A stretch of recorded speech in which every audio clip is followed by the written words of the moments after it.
Yo, what's up, everybody? How you guys doing? It's been a while.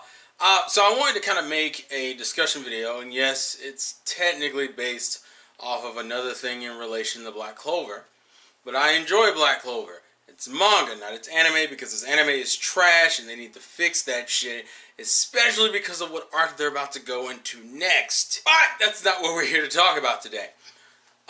There's something I've been watching and reading, specifically in Black Clover a lot, that has kind of had the gears turning and made me question why Shonen Jump animes don't do this more often. And that's the power of the team battle. Now, you can take that either way you want to. I mean, it's kind of already done. The way that a lot of people know it as is the trope of the tournament arc. And people always wonder, well, why are the tournament arcs used so well? Why are they used all the fucking time? Every time we get into a Shonen Jump series, at some point or another, usually very early on, depending on the show, likes to throw in tournament arcs. Well, tournament arcs are pretty much just an organized team battle. It's the same concept.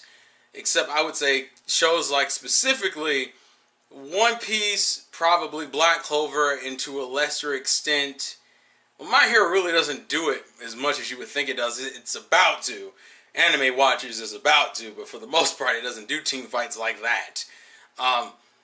And people always wonder, well, why? What's the pros of it? Well, it's because it's an easy way to show off a bunch of fucking characters and have it make sense. A lot of characters in a lot of Shonen Jump series, because Shonen Jump loves to throw a huge amount of cast in each of their series. Every series has a huge fucking ensemble amount of characters, and sometimes, like you would expect, it gets really hard to show off every one of those characters.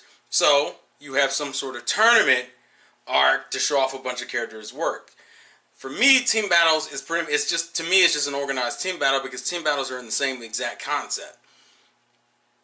I guess the two examples I can bring up is what's about to happen in the Water Temple arc and the manga in Black Clover, or I think the best example for One Piece would be everybody versus Oars, except for, well, actually even Luffy by the end of that fight. So everyone versus Oars and Gecko Moria. In that way, it's somewhat different because that's not a tournament setting.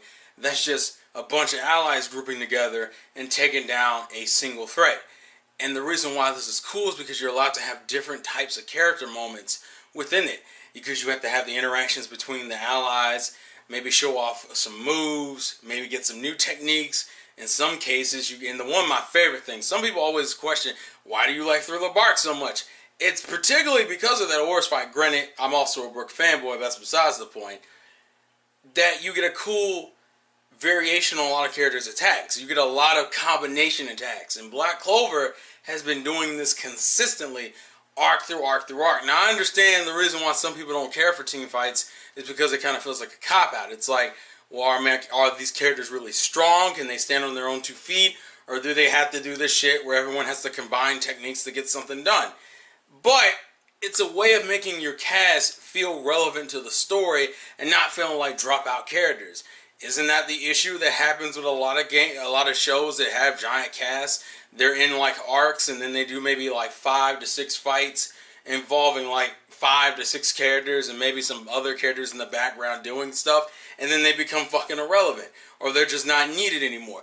It trips me out how well Black Clover does this. I'm not even going to give you the context in what this happens. I'm just going to start listing off characters. In the Black Bulls, I think consistently we seem to switch or move around between Black Bulls every time you jump into a new arc. Even the stuff that's been in the anime so far. The first Black Bulls related arc was with Magna. The second one was with Luck. The third one, I think, is when you're introduced to even the Golden Dawn members like Mimosa and Klaus. You're also introduced to some of the other captains like Leopold and Fuegoleon.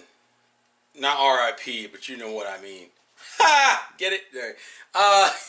But yeah, and that one had Charmy in it. She doesn't do a lot, but she's in the arc. The next arc, I believe, is the Gaunch arc, which shows off Gaunch. You see more Fenrir, you see more Ayami. What we're about to get into is going to have a heavy focus on particularly Noelle, Vanessa, Fenrir. You even get to see more of Gray and Charmy in this particular arc. And as the manga has kept going, you get to see more of the captains and their vice captains and the people under them, and even going into as far as characters that we haven't seen shit from. Like Gordon. Gordon is relevant in the manga as of right now. You don't know that, and you won't, because you should be reading the manga, because the anime is such a shitty adaptation I will never let that go because it deserves better. That's besides the point. It's such a cool thing because I never forget these characters' names. I always like seeing these characters, and I like seeing what the difference in dynamics are. The other cool thing is the same thing, the reason why I like the Straw Hats so fucking much, is that you then start getting cliques within inside your ally groups. For example, in the manga, I'm not going to go into why, but let's just say there's currently a clique of Grey, Gaunch, and Gordon. Not going to explain it because I don't want to spoil it. Or in One Piece, you have the older crew, which would be Brook, Robin, and Frankie.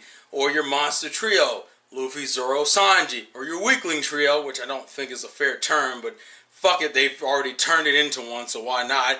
Nami, Usopp, and Chopper. I love that interaction, and it's easy. And in team fights, you get to see the best of it. Because usually you have the characters who are more long-range attackers hanging out in the back, and maybe you get characters who don't normally interact. Team fights are easy ways of showing off a bunch of fucking characters without having to overly have these elongated arcs. Even fucking My Hero does this with the damn, not the license exam, that's what we're about to get into. I believe it's just the final exam or like the semester exam that they do where they pair up some of the groups like Momo and Todoroki, Bakugo and Midoriya. The problem with My Hero is that My Hero kind of does this weird thing where even when you're in a group, they still do the whole thing where it's specifically on one character. You're about to see a lot of character development for characters you haven't really seen much of in the next arc that's coming in the anime. Doing this kind of shit is great, especially when you have them join up to against a different threat, because this is also how friendships are made. This is also how the character development is done. It's like it's so hard to talk about this without spoiling anything because there's so much good shit coming that's in the manga that I don't want to spoil for the anime watchers. Like, let's go back for the Thriller Bark example. The Thriller Bark example isn't as great because it's more on the fighting combinations and the shit that's going on in the fight than it is about character development. But hell, one of the people's favorite Robin moments is in that fucking fight, which is the whole pirate docking thing with Zoro, Sanji, Frankie, Usopp, Chopper, and Robin's just like, no, I can't have any of this. I'm not going to. It makes me ashamed as a human being. You're not gonna make me do it. People, and that's cool because you get to see how Robin's changed just from CP9. CP9, now granted, it's not like it's a huge thing at this point. We would see more later on in the arcs to come. But it's just a funny moment that shows up. It is also a moment that kind of reveals to the crew that, oh shit, Oars may not have Luffy's abilities, but he does have Luffy's mindset, so they can abuse that to beat the shit out of him. You even get some of the cool combination attacks with Usopp and Frankie doing the, I think it's like Iron Man shot, I forget what it's actually called, which is funny in retrospect. The Iron Man star, I think it's just Iron Man star. He uses launching Frankie to shoot at point blank range with his arm. It's just like, it's cool shit like that. And you also get kind of revelations on how characters fight. And for some of them, it might even lead into them gaining new abilities or showing off new shit later on. Fucking love it! You don't even have to have an arc focus on them, because that's what kills me. Is like, you have a bunch of fucking characters in these shows, and none of them never really get arcs dedicated. You get kind of like that episode that does the flashback for them, and then that's it. And then like, oh, well, they have their one moment in the sun and you never see them again. Bleach kind of has a problem with that, but that's a whole nother issue I'm not going to get into. But it's the same thing. That's part of the reason why you also have war arcs. War arcs do the same thing. Like, I guess you could argue the war against Aizen does that, where you get to see a bunch of captains that don't normally fight, or we normally haven't seen anything from. Like Kira and Hisagi is the girl who fights, who and Yoriichi have a similar style. It's her lieutenant we get to see fight. It's kind of cool. He's kind of a piece of shit, but you know, it's still something. But that's the advantage of war arcs. War arcs do the same fucking thing. They're just giant team battles. It's just team versus team. You just call it a war because of the seriousness and the shit that's at stake. But it's the same thing, you know, or the Paramount War in One Piece, or the Four Great Ninja War in Naruto. You show up now. To be fair, Naruto's wasn't good, but we did get to see characters we never get to see fight. Like we get to see more of Amoy, Darui, Sai. I'm trying to think off the top of my head because, like I said, it didn't do it as well as it wanted to. Guy, Neji / Hinata, even Shikamaru. I think it's Shikamaru and Ino's dad. We also get to see more from. And it's a cool thing to do, and it trips me out that more Shonen Jump series don't do this more consistently. Black Clover has been doing it pretty consistently arc through arc. You always seem to switch up a character or two and get something new out of it. And God, do I tell you, it's so great because because you even get some of the side stuff, like for what's recently happened in the manga. You get this team fight. I'm not going to explain what was going on because it'll spoil what's going on in the manga right now. But you get this team fight with Asta, Magna, and Vanessa.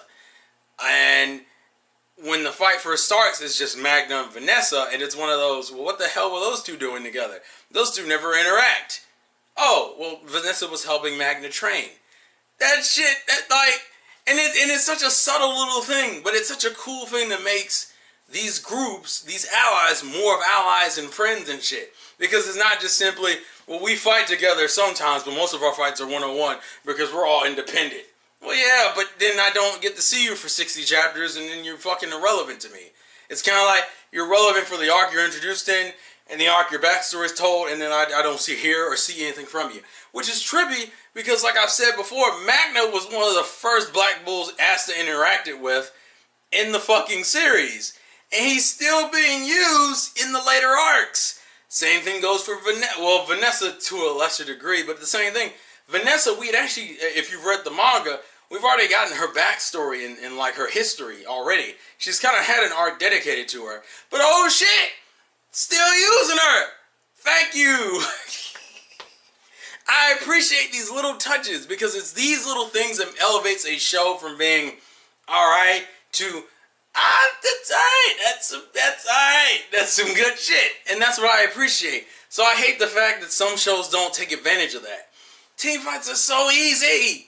Because all you have to do is put out an enemy that's way stronger than normal, throw his ass out there, and then just have your crew go at it. And in some cases, like One Piece, you can make that shit funny as hell. Now granted, Gecko Moria and Oars, there was a lot of cool lore shit and Devil Fruit shit that was going on that made that fight even more cooler than it already was. Not more cooler, just cooler. Look at me fucking up my English. It's like I'm a dumb American or something. Because I am a dumb American, don't question me, god damn it! Alright, I'm gonna stop. But you get my point. It's these tiny little touches that can take characters and push them in directions. So, yes, this is indirectly me giving Black Clover more praise because I think it fucking deserves it. Because people need to understand something. When I talk about Black Clover, that's not me putting down My Hero. That's me thinking that Black Clover deserves just the same amount of attention that My Hero gets.